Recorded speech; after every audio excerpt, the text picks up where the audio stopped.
70% কোটাতেই চাকরি হয়ে যেত। আমার আপনার ছেলেরা লেখাপড়া করে কোনো লাভ থাকতো না, তারা চাকরি পেত না। বিগত সরকার মৌখিকভাবে শুধু 2018 সালে স্বীকার করেছিল যে কোটা আমি মেনে নিলাম, দেশে কোনো কোটা থাকবে না। কিন্তু তৎকালীন ছাত্র অধিকার পরিষদ বারবার বলেছিল দেশে মুক্তিযোদ্ধাদের কোটা থাকবে, কিন্তু তখন সরকার বলেছিল যে দেশে কোনো কোটা থাকবে না।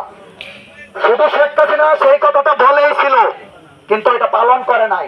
উনি ওনার কায়দায় দেশ চালাচ্ছিল এবং উনি কিছু অবৈধ মুক্তিযোদ্ধার সন্তানদেরকে দিয়ে একটি মামলা করে গত বছরের জুন মাসে আদালতের গাড়ে বন্দুক রেখে উনি যে একটা রায় দিয়েছিল ওটাকে অবৈধ ঘোষণা করে।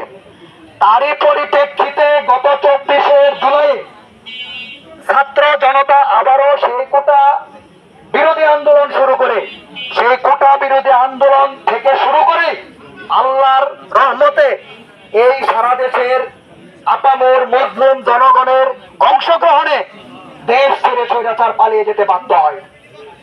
আপনারা সকলেই জানেন সেই আন্দোলনে সাধারণ ছাত্র জনতার উপর কি পরিমাণ নির্যাতন করা হয়েছিল, কত মায়ের বুক খালি করা হয়েছিল।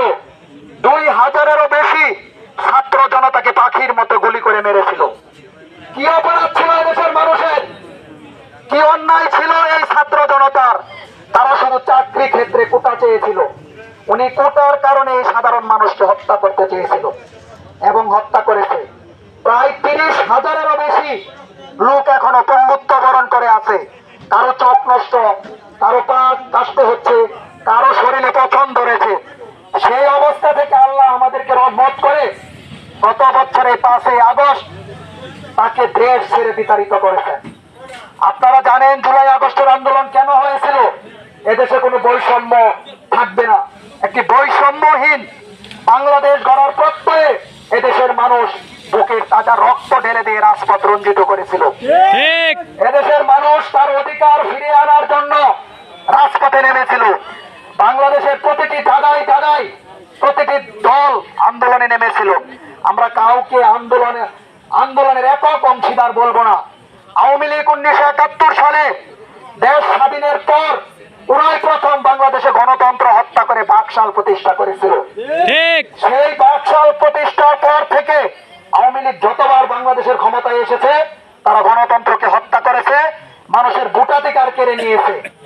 আমরা চাই বাংলাদেশে এরকম পরিস্থিতি আর ভবিষ্যতে না আসুক। দেশের মানুষ ভোটের সময় ভোট দিবে, কাজের সময় কাজ করবে।